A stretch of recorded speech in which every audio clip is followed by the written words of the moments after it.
Nora super 50 के platform से मैं विकास कुमार शर्मा आप सभी विद्यार्थियों का स्वागत करता हूं। देखिए विद्यार्थियों, आज आपकी पहली जो क्लास है वो 10th की साइंस सब्जेक्ट की मैं क्लास लेने वाला हूं। और 10th में क्लास साइंस का जो पहला चैप्टर है वो है केमिकल रिएक्शन एंड इक्वेशन। तो आइए, स्वागत है आपका। और इस वीडियो को देखिए, इस वीडियो के माध्यम से आप अपने साइंस की जो तैयारी है बहुत अच्छे से कर सकते हैं। और आपको मैं विश्वास दिलाता हूं कि यदि आप साइंस की क्लास लेते हैं और इस साइंस की क्लास को आप पढ़ोगे तो आपको 100% प्रॉफिट होगा और बहुत अच्छे मार्क्स से आप ला सकते हो। तो पहले चैप्टर की शुरुआत है केमिकल रिएक्शन एंड इक्वेशन।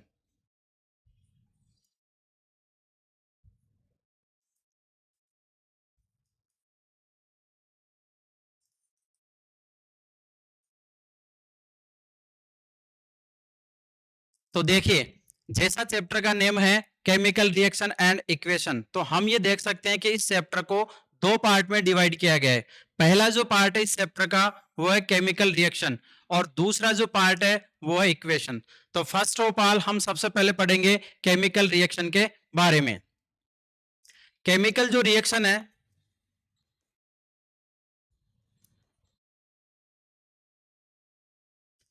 देखो 10th क्लास में चैप्टर है केमिकल रिएक्शन, तो हमें सबसे पहले थोड़ा सा 9th क्लास के बारे में देखना होगा कि 9th क्लास में हमने जो चीज पढ़ी थी उसके बारे में टॉपिक में हम थोड़ा सा डिस्कशन करेंगे कि केमिकल रिएक्शन को हम कैसे समझ सकते हैं। हमने 9th में पढ़ा था, एक तो पढ़ा था कि कोई भी जो मैटर होता है उस मैटर्स की 3 स्टेट बताई गई है। कोई भी जो मैटर है उसकी कितनी स्टेट बताई गई है? 3 स्टेट। और आपने पढ़ा सॉलिड, लिक्विड और गैस। हालांकि दो और स्टेट आपने पढ़ी है और दोनों जो स्टेट उसके बारे में हम देख सकते हैं कि एक तो होती है बीईसी और एक होती है प्लाज्मा। साइंटिस्ट रिसर्च कर रहे हैं, आने वाले टाइम में हम सब पढ़ेंगे कि किसी भी मैटर्स की जो स्टेट होती है वो 5 स्टेट मानी जाएगी। एट प्रेजेंट में हम पढ़ते हैं कि मैटर्स की 3 स्टेट बताई गई है, सॉलिड, लिक्विड एंड गैस। तो हमने ये पढ़ा कि जब किसी भी मैटर्स को या तो आप उसको हीट करते हो यानी उसको गर्म करते हो या उसको कोल्ड, जब उसको ठंडा करते हैं, तो हीट करने पर और कोल्ड करने पर उस मैटर की जो स्टेट है उसमें चेंजेस होता है। मैटर की जो स्टेट होती है उसमें चेंजेस होता है। और ये जो चेंजेस होता है ये 2 टाइप्स का होता है। First is the physical change और सेकंड इज केमिकल चेंज। तो यहां तक हमने 9th क्लास में पढ़ा था कि फिजिकल जो चेंजेस होता है उसमें किसी भी मैटर की फिजिकल जो प्रॉपर्टी होती है वो चेंज हो जाती है, लेकिन उसकी जो केमिकल प्रॉपर्टी है वो चेंज नहीं होती है। इसी प्रकार से हमने केमिकल प्रॉपर्टी जो पढ़ी थी, केमिकल चेंजेस जो पढ़ा था उसमें यह था कि physical property are change and also chemical property are change. यानी फिजिकल और केमिकल दोनों प्रॉपर्टी जिसमें चेंज होती है that is called chemical changes. But यहां पे टॉपिक आ रहा है आपके केमिकल रिएक्शन। अब इसी के बेस पे हम केमिकल रिएक्शन को समझने की कोशिश करेंगे।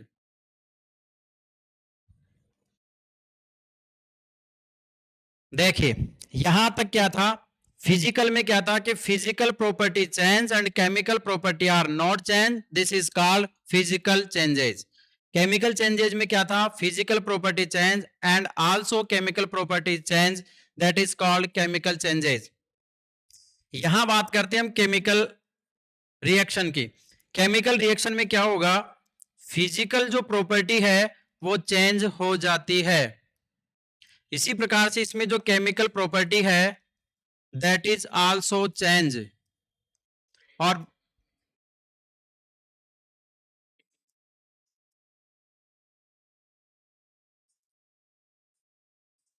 हम्म,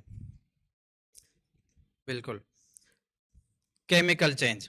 अब यहां पे क्या डिफरेंस आता है, यहां मैंने लिख दिया एटॉमिक मॉस।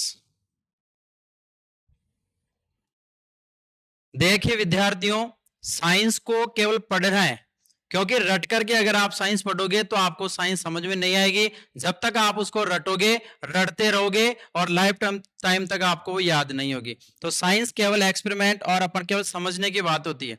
समझ करके और बिल्कुल इजी वे में, स्टेप में मैं आपको पूरी साइंस पढ़ा दूंगा।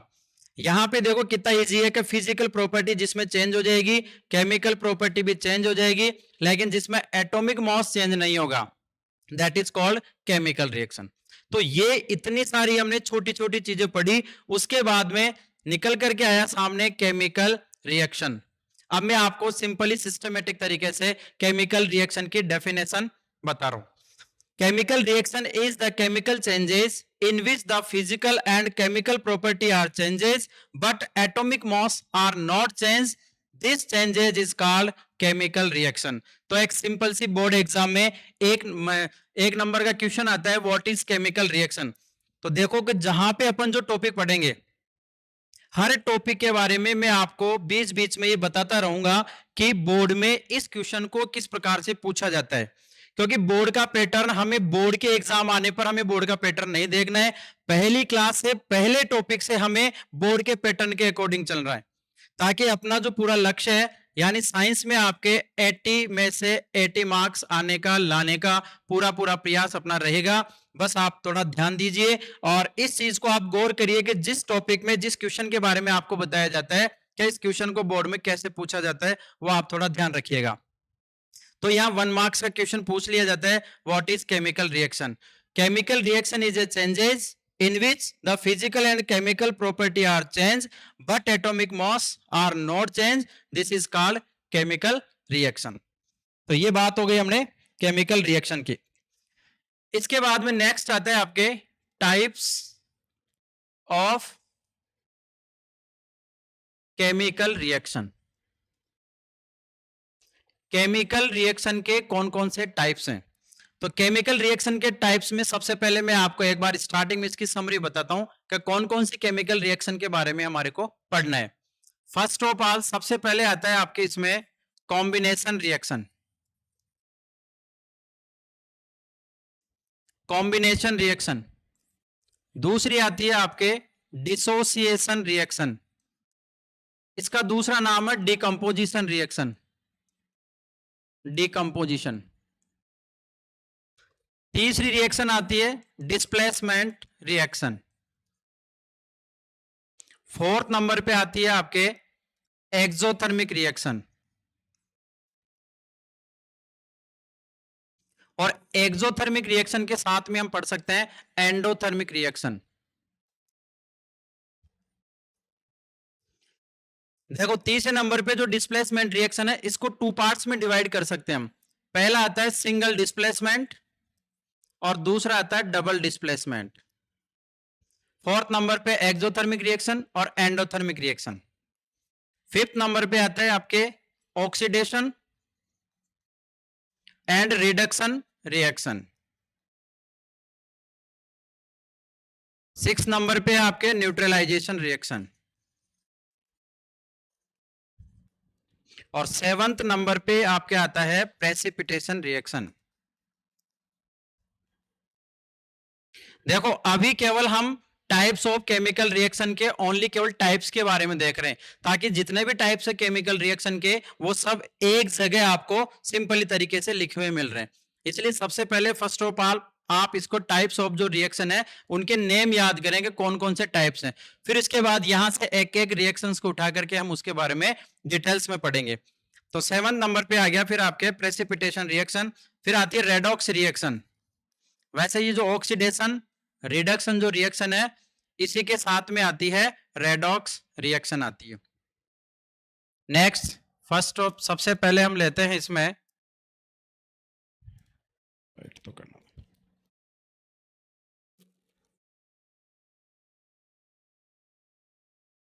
जी कॉम्बिनेशन रिएक्शन। देखो कॉम्बिनेशन रिएक्शन की डेफिनेशन में इसके नेम जो है उसी के बेस पे हम उसकी डेफिनेशन दे सकते हैं। कॉम्बिनेशन मींस होता है कंबाइंड होना। इसकी डेफिनेशन आएगी कि 2 और more substances are combined, that is called combination reaction. 2 और more substance are combined, that is called combination reaction।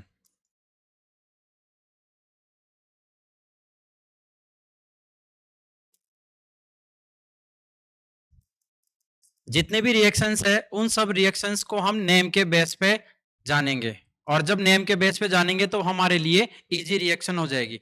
Reaction के साथ साथ में उसकी इक्वेशन देखेंगे, उसके एग्जांपल देखेंगे, तो सबसे पहले हमने पढ़ा कॉम्बिनेशन रिएक्शन, बहुत सिंपल सी डेफिनेशन है, टू और more substances are combined that is called combination reaction. यानी जब कोई दो या दो से अधिक सब्सटेंसेस मिलकर के थर्ड सब्सटेंसेस का फॉर्मेशन करता है तो उसे हम कहते हैं कॉम्बिनेशन रिएक्शन। देखो इसका एग्जाम्पल क्या होगा, सिंपल से चार एग्जाम्पल बताता हूं मैं आपको। There are four example of combination reaction. First is H2 plus O2 is equal to 2H2O. Hydrogen plus oxygen is equal to water. That is called combination reaction. देखो exam में जो प्रश्न आएगा आपके, इसमें जो क्वेश्चन आता है वो दोनों टाइप से आता है। इक्वेशन आपके लिखी हुई आएगी, आपको फाइंड करना है कि इसमें कौन सी इक्वेशन है, right the name of equation. या फिर इक्वेशन रिएक्शन लिखी हुई आएगी, उसकी इक्वेशन आपको राइट करनी है, लिखने। दोनों ही तरीके से आपको एग्जाम में प्रश्न पूछा जा सकता है। तो पहला एग्जाम्पल हो गया इसमें H2 plus O2 equal to 2H2O। अब यहां पे नेक्स्ट जो हम पार्ट पढ़ेंगे इक्वेशन का, उसमें केमिकल इक्वेशन को बैलेंस करने के लिए एक मेथड आता है, उस मेथड को हम भी देखेंगे। तो यहाँ पे बैलेंस करने के लिए हम ये लगा सकते हैं अभी 2H2 plus O2 equal to 2H2। ये पहला एग्जाम्पल हो गया आपके कॉम्बिनेशन का। दूसरा एग्जाम्पल आप लिख सकते हो N2 plus 3H2 equal to 2NH3। यानी जब nitrogen and hydrogen equal to ammonia, ammonia का जो फॉर्मेशन होता है दैट इज कॉम्बिनेशन रिएक्शन। क्योंकि इसमें क्या हो रहा है कि दो सब्सटेंसेस मिल रहे हैं और तीसरा नया सब्सटेंस बन रहा है, उसे हम कहते हैं कॉम्बिनेशन रिएक्शन। तो सेकंड नंबर का एग्जांपल हो गया N2 plus H2, N2 plus 3H2 equal to 2NH3 यानी अमोनिया का फॉर्मेशन। तीसरा जो एग्जांपल इसमें वो हम देख सकते हैं Mg प्लस O2 भी ले सकते हैं। तो ये हो जाएगा आपके 2MgO यानी मैग्नीशियम ऑक्साइड। देखो तीनों जो एग्जांपल हमने लिखे उसमें सब में ये डेफिनेशन सेट हो रही है कि हाइड्रोजन और ऑक्सीजन मिलके H2 बन रहा है, नाइट्रोजन और हाइड्रोजन मिलके अमोनिया बना रहा है, और मैग्नीशियम और ऑक्सीजन मिलकर के मैग्नीशियम ऑक्साइड बना रहा है। तो ये H2 plus O2, N2 plus 3H2, Mg plus O2 equal to 2MgO। तो ये इस प्रकार से आप कॉम्बिनेशन रिएक्शन के एग्जाम्पल को लिख सकते हो। सेकेंड नंबर पे तो फर्स्ट कॉम्बिनेशन क्लियर है। कॉम्बिनेशन में दो ही चीज लर्न करनी है आपको, एक तो कॉम्बिनेशन की डेफिनेशन और उसके एग्जाम्पल, विथ एग्जाम्पल आपको लर्न करना है। दूसरा आता है आपके इसमें डीकंपोजिशन रिएक्शन। डीकंपोजिशन रिएक्शन देखो नंबर 2,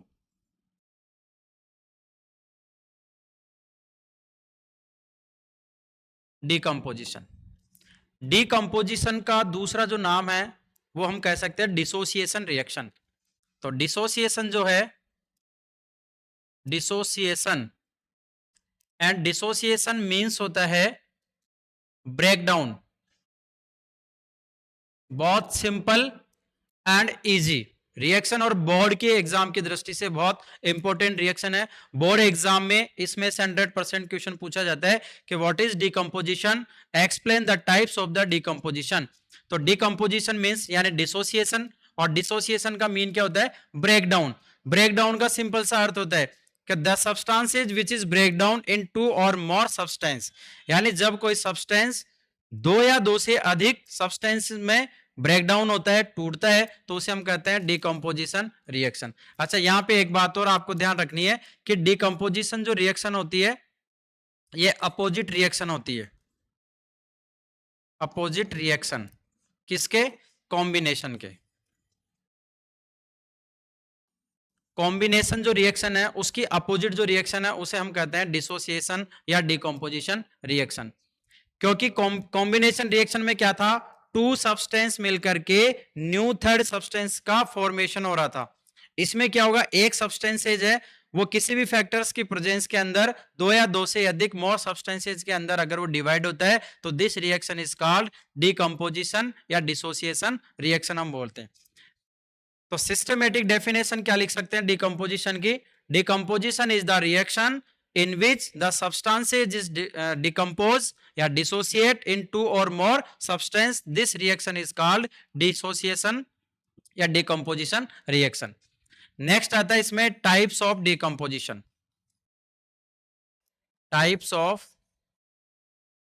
डीकंपोजिशन रिएक्शन। कौन कौन से टाइप्स होते हैं डीकंपोजिशन रिएक्शन के? फर्स्ट नंबर पे पहला आता है आपके हीट डीकंपोजिशन।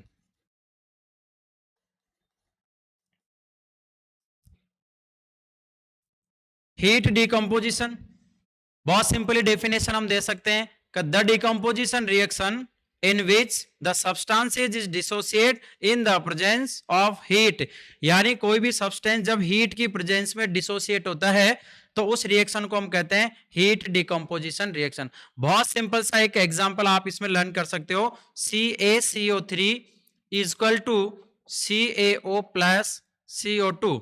यानी when the calcium carbonate is burned it is form calcium oxide and carbon dioxide। Calcium carbonate को गर्म करने पर calcium oxide and carbon dioxide का फॉर्मेशन होता है। तो ये एग्जांपल आपको इसमें लर्न करना है हीट डिकम्पोजिशन रिएक्शन के अंदर। दूसरा आता है इसके अंदर थर्मल डिकम्पोजिशन।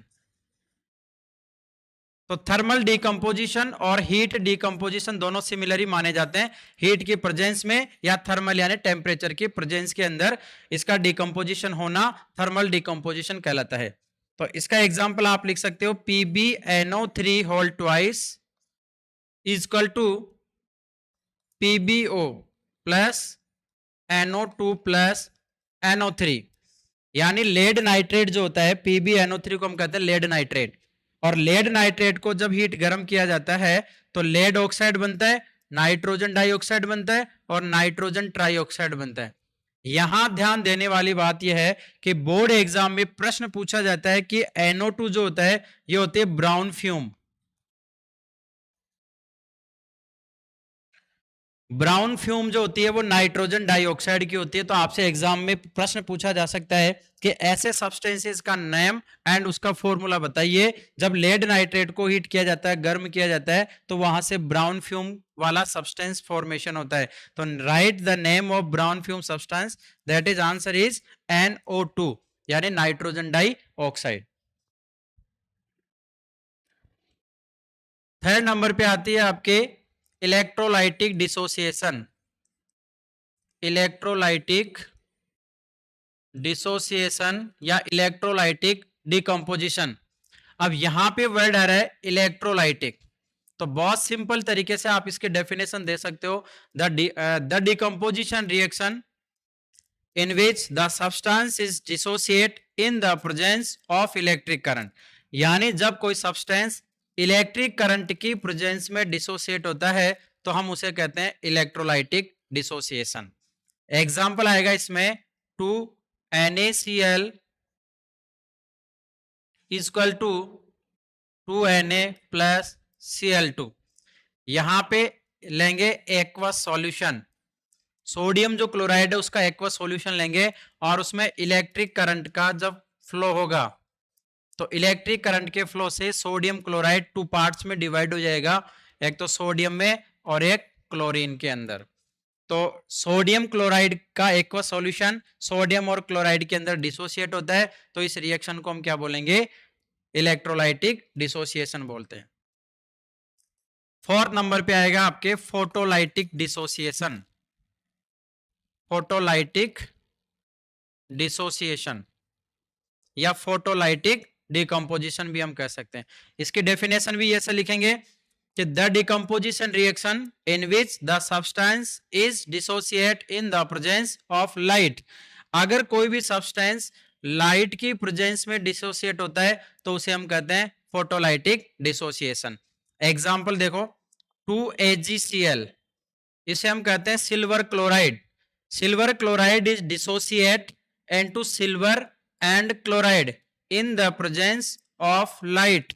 यानी सिल्वर क्लोराइड जो होता है वो लाइट की प्रेजेंस में सिल्वर एंड क्लोराइड के अंदर डिसोसिएट हो जाता है। तो ये डेफिनेशन हो जाएगी आपके फोटोलाइटिक डिसोसिएशन की। एक एग्जांपल और आता है इसमें 2HBr, इसे हम कहते हैं हाइड्रोजन ब्रोमाइड। तो hydrogen bromide is dissociate into hydrogen and bromine in the presence of light. दोनों लाइट की प्रेजेंस में डिसोसिएट होते हैं इसलिए इसको हम कहेंगे फोटोलाइटिक डिसोसिएशन। एक एग्जाम्पल, इंपोर्टेंट एग्जाम्पल है, एग्जाम में प्रश्न पूछा जाता है कि ozone, the formula of ozone, एक नंबर का सिंपली क्वेश्चन यही पूछ लिया जाता है, what is the formula of ozone. तो ओजोन में क्या लिखना है आपको, O3 इसका मॉलिक्यूलर फॉर्मूला होता है O3। O3 यानी ओजोन जो होता है वो लाइट की प्रेजेंस में O2 plus O, innocent oxygen इसको बोलते हैं, और ऑक्सीजन के अंदर ये डिवाइड हो जाता है, डिकम्पोज हो जाता है, इसीलिए ये जो है ओजोन का ऑक्सीजन में, यानी the conversion of ozone into the oxygen, this reaction is called photolytic dissociation. ये तीनों जो एग्जांपल है वो फोटोलाइटिक डिसोसिएशन के हैं, क्योंकि इसके अंदर जो सब्सटेंस है वो सभी सब्सटेंस डिसोसिएट हो रहे हैं, किसमें, in the presence of light में। इलेक्ट्रोलाइटिक डिसोसिएशन में क्या होगा, सब्सटेंस जो होगा वो डिसोसिएट होगा किसमें, in the presence of electric current में। हीट मींस हीट की प्रेजेंस में डिसोसिएट होता है, थर्मल मींस टेम्परेचर की प्रेजेंस में, टेम्परेचर बढ़ाने पर सब्सटेंस जो है वो डिसोसिएट हो जाता है, तो वो थर्मल डिसोसिएशन कहलाता है। तो इस प्रकार से आपके ये सेकेंड नंबर की जो इक्वेशन है, सेकेंड नंबर की जो रिएक्शन है वो है आपके डिसोसिएशन या डिकम्पोजिशन रिएक्शन। देखो बोर्ड एग्जाम में क्या है कि जो क्वेश्चन आएगा स्टूडेंट के लिए क्या होता है कि आंसर जो है ना वो तो इजी हो जाएगा, आंसर तो आपको आ जाएगा, लेकिन मोस्टली स्टूडेंट जो गलती करते हैं, मिस्टेक करते हैं, वो करते हैं कि वो प्रश्न को नहीं समझ पाते हैं। अगर प्रत्येक विद्यार्थी मान लो क्वेश्चन को समझेगा ना तो उसका आंसर तो अपने आप आ जाएगा, लेकिन स्टूडेंट क्या करते हैं, जल्दीबाजी में प्रश्न को जल्दी पढ़ते हैं और उसके आंसर को खोजने में लग जाते हैं। आंसर के ऊपर आप ध्यान मत दीजिए, आप प्रश्न को पहले ध्यान से पढ़िए कि आखिर प्रश्न क्या कहना चाह रहा है। तो सबसे बढ़िया तरीका है कि आपने एक जो टॉपिक लिया, कोई सा भी एक टॉपिक ले लिया आपने, तो इस टॉपिक को लर्न करने के बाद में आपको ये देखना है कि इस टॉपिक में से कौन कौन से किस किस टाइप के प्रकार के क्वेश्चन बन सकते हैं। जब आपको ये पता चल जाएगा कि इस टॉपिक में से इस प्रकार के क्वेश्चन बनेंगे, तो फिर एग्जाम में चाहे कोई सा भी प्रश्न आ जाएगा, कोई सा भी क्वेश्चन आ जाएगा, वो आपको इजी वे में आ जाएगा और उसका आंसर आप आसानी से लिख सकते हैं। जैसे फर्स्ट ऑफ ऑल सबसे पहले अपनी हो गई कॉम्बिनेशन रिएक्शन, कंप्लीट हो गई है, तो कॉम्बिनेशन की डेफिनेशन आ सकती है, कॉम्बिनेशन के एग्जाम्पल आ सकते हैं, वाटर का जो फॉर्मेशन है उसकी इक्वेशन आ सकती है। सेकेंड नंबर पे हमने कंप्लीट किया आपके डिकम्पोजिशन रिएक्शन कंप्लीट कर लिया, तो डिकम्पोजिशन जो रिएक्शन है उसमें उसकी डेफिनेशन हमने पढ़ी है, डिकम्पोजिशन के हमने टाइप्स पढ़े हैं, और सभी डिकम्पोजिशन के टाइप्स जो हैं उनकी इक्वेशन और उनके एग्जाम्पल भी हमने देखे हैं। तो इस प्रकार से ये दो केमिकल रिएक्शन आपके सामने कंप्लीट है। चलिए थर्ड नंबर की जो इक्वेशन है वो है डिस्प्लेसमेंट रिएक्शन, डिस्प्लेसमेंट रिएक्शन। देखो अभी तक जो अपनी दो दो रिएक्शन जो कंप्लीट हुई है उसमें बहुत सिंपल तरीके से हमने ये पढ़ा, कॉम्बिनेशन का मतलब कंबाइंड होना, डिसोसिएट का मतलब ब्रेकडाउन होना, एंड थर्ड नंबर पे आती है डिस्प्लेसमेंट। तो डिस्प्लेसमेंट मींस होता है डिस्प्लेस होना, और डिस्प्लेस मींस क्या होता है आपको पता है कि जो पावरफुल जो होगा वो अपने से कम पावरफुल को क्या कर देगा, डिस्प्लेस कर देगा। एक सिंपली एग्जांपल हम नॉर्मली हम देख सकते हैं कि जब क्लास में मान लो कि किसी एक चेयर के ऊपर 4 स्टूडेंट बैठे हैं, तो 4 स्टूडेंट में से जो स्टूडेंट ज्यादा ताकतवर होगा, ज्यादा पावरफुल होगा, वो अपने से कम स्टूडेंट को उठा करके दूसरे टेबल के ऊपर वो बिठा सकता है। ये चीज हम मोस्टली क्लास में देखते हैं।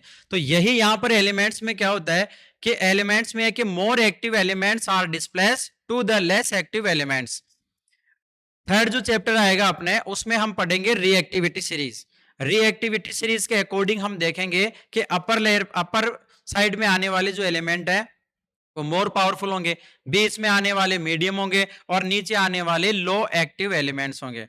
तो वो थर्ड चैप्टर की बात है, अपन अभी यह बात कर रहे हैं डिस्प्लेसमेंट रिएक्शन की। तो बताया मैंने कि डिस्प्लेसमेंट का मतलब क्या हो गया, डिस्प्लेस करना, डिस्प्लेस करना। और डिस्प्लेस कौन करेगा, मोर एक्टिव एलिमेंट जो है वो अपने से लेस एक्टिव एलिमेंट को क्या कर देगा, डिस्प्लेस कर देगा। तो सिस्टमेटिक तरीके से इसकी डेफिनेशन क्या लिखेंगे, हम क्या बोलेंगे डेफिनेशन में, the reaction in which the more active elements are displace to the less active elements. More powerful active element जो है वो लेस एक्टिव एलिमेंट को डिस्प्लेस कर देगा, उसे हम क्या कहते हैं, डिस्प्लेसमेंट रिएक्शन कहते हैं। इसके भी टाइप्स होते हैं, 2 टाइप्स इसके। पहला टाइप है इसमें सिंगल डिस्प्लेसमेंट, और सेकंड नंबर पे आता है डबल डिस्प्लेसमेंट। डबल डिस्प्लेसमेंट, तो देखो सिंगल डिस्प्लेसमेंट का मतलब क्या है? ऐसी reaction, the reaction in which only one element या one atom is displaced, that is called single displacement. और डबल डिस्प्लेसमेंट मींस क्या हो गया? The reaction in which the two और मोर एलिमेंट्स आर डिस्प्लेस्ड। जब दो या दो से अधिक एलिमेंट्स एक साथ डिस्प्लेस्ड होते हैं, that is called double displacement हो जाएगा। और सिंगल डिस्प्लेसमेंट का मतलब जिसमें ओनली वन एलिमेंट जो होता है वो डिस्प्लेस्ड होता है। अब इसके एग्जांपल देखते हैं सिंगल डिस्प्लेसमेंट के। इसका एग्जांपल है Fe plus CuSO4 equal to FeSO4 plus Cu। बहुत सिंपल सी रिएक्शन है। आयरन है, कॉपर सल्फेट है, फिर ये फेरस सल्फेट आयरन सल्फेट बन गया, और फिर ये कॉपर हो गया। इसमें क्या है कि आयरन जो होता है वो कॉपर से ज्यादा एक्टिव होता है। या जब रिएक्टिविटी सीरीज पढ़ेंगे तो पूरी की पूरी रिएक्टिविटी सीरीज आपको लर्न करा देंगे, याद करा देंगे आपको। काम ना कर मांग अली जिन्ना जिन्ना, फिर पाकिस्तान है क्यों हजारे अंगारे उगलता है। ऐसी कुछ एक ट्रिक है, इसके माध्यम से आप पूरे जो एक्टिव एलिमेंट्स जो है, कौन सा एलिमेंट एक्टिव है कौन सा लेस एक्टिव है, तो उसके बारे में आप इसकी जानकारी कर सकते हैं। अभी यहाँ पे फिलहाल हम देखते हैं कि Fe plus CuSO4 equal to FeSO4 plus Cu है। तो यहाँ पे आयरन जो है वो कॉपर से ज्यादा मोर एक्टिव एलिमेंट होता है, इसीलिए कॉपर को डिस्प्लेस कर देगा। और कॉपर को डिस्प्लेस करके यहाँ पे कॉपर सल्फेट किस में चेंज हो जाएगा?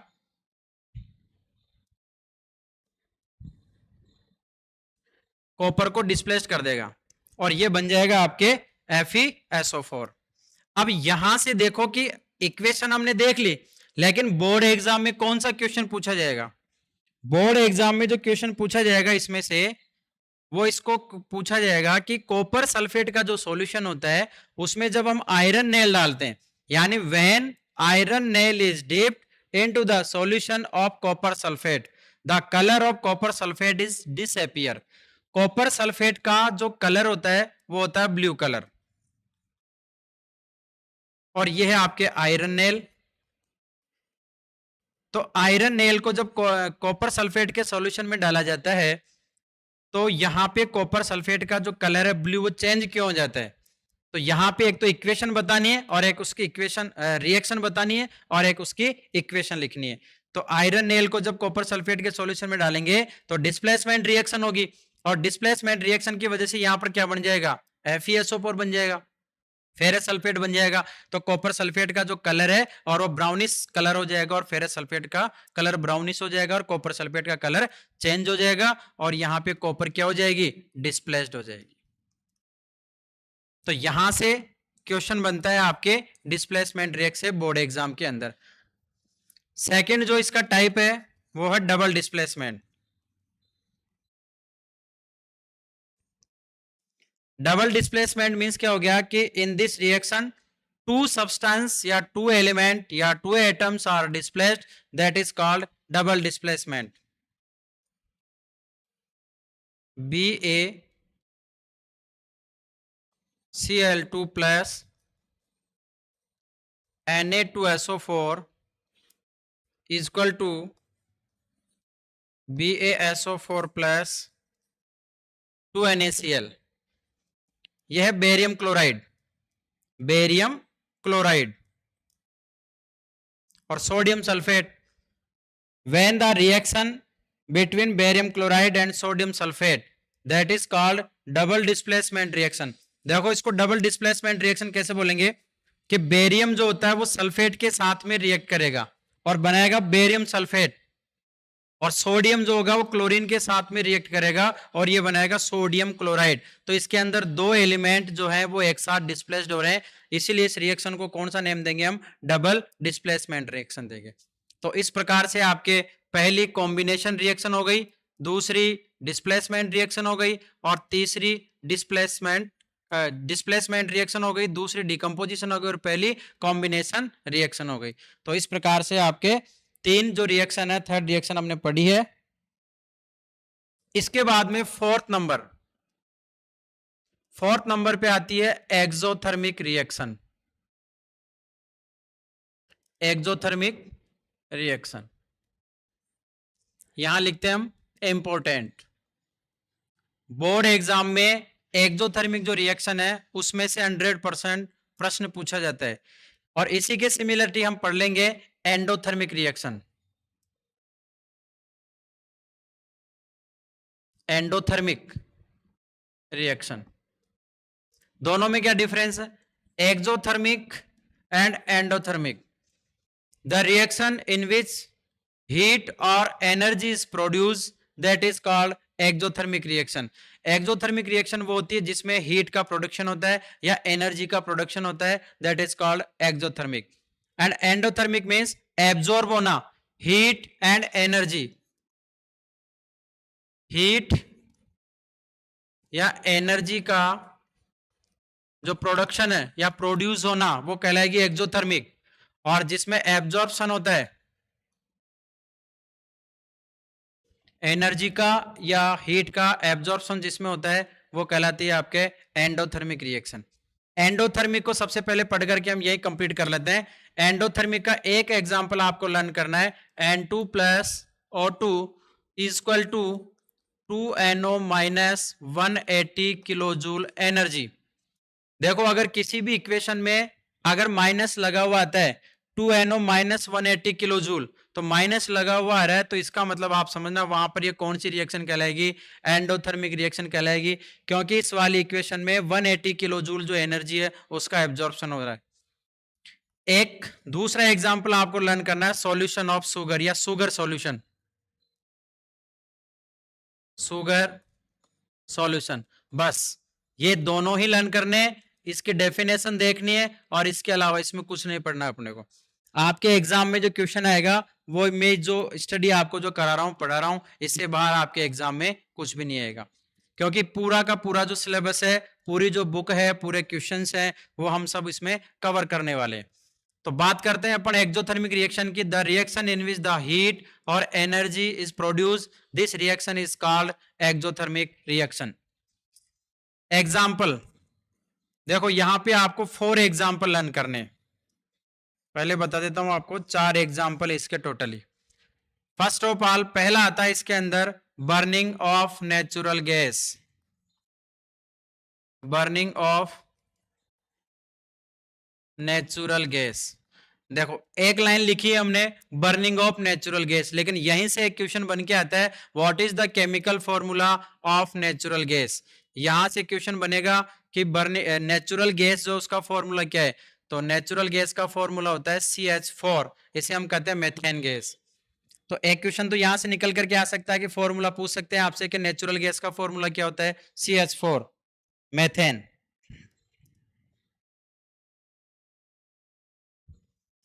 इसकी इक्वेशन आप लिखोगे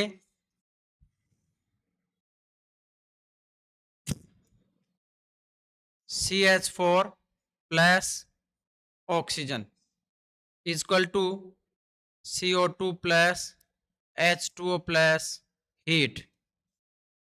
एक्सोथर्मिक रिएक्शन के जितने भी एग्जाम्पल आएंगे उनमें सब में आप प्लस लगा करके हीट लिखोगे। क्यों? क्योंकि एक्सोथर्मिक रिएक्शन वो होती है जिसके अंदर हीट का प्रोडक्शन होता है।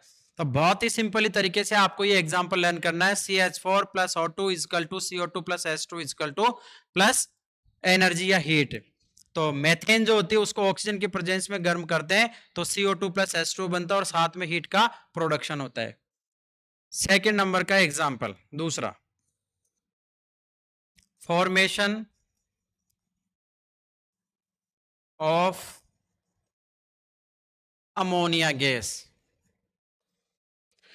देखो यहां पे हमने एक जो कॉम्बिनेशन रिएक्शन में जो एग्जांपल दिया था वो यही दिया था कि N2 plus 3H2 equal to 2NH3, यानी नाइट्रोजन और हाइड्रोजन को मिलाकर के अमोनिया गैस का फॉर्मेशन होता है। तो उसी एग्जांपल को वहां से उठा करके हम उस एग्जांपल को एक्सोथर्मिक रिएक्शन में भी लिख सकते हैं। तो यहां इसका एग्जांपल हो जाएगा N2 plus 3H2 equal to 2NH3 plus 93.31 kilo joule energy. तो यहां पे आपको डिफरेंस दिखाई दे रहा होगा। इस इक्वेशन में देखो आप N2 plus O2 equal to 2NO minus 180 kilo joule energy का एब्जॉर्प्शन हो रहा है। यहां देखिए आप N2 plus 3H2 equal to 2NH3 plus 93.31 kilo joule energy का प्रोडक्शन हो रहा है इसके अंदर। तो यहां पे आप फॉर्मेशन ऑफ अमोनिया जो है वो सेकंड नंबर का एग्जांपल लिख सकते हो एक्सोथर्मिक रिएक्शन का। तीसरा example, respiration is also exothermic reaction. यहां से बोर्ड में प्रश्न बनता है, क्वेश्चन आता है, इंपोर्टेंट लाइन है कि respiration is also exothermic reaction. Question पूछा जाएगा आपसे, respiration is also considered exothermic reaction. Respiration को हम एक्सोथर्मिक रिएक्शन क्यों बोल सकते हैं?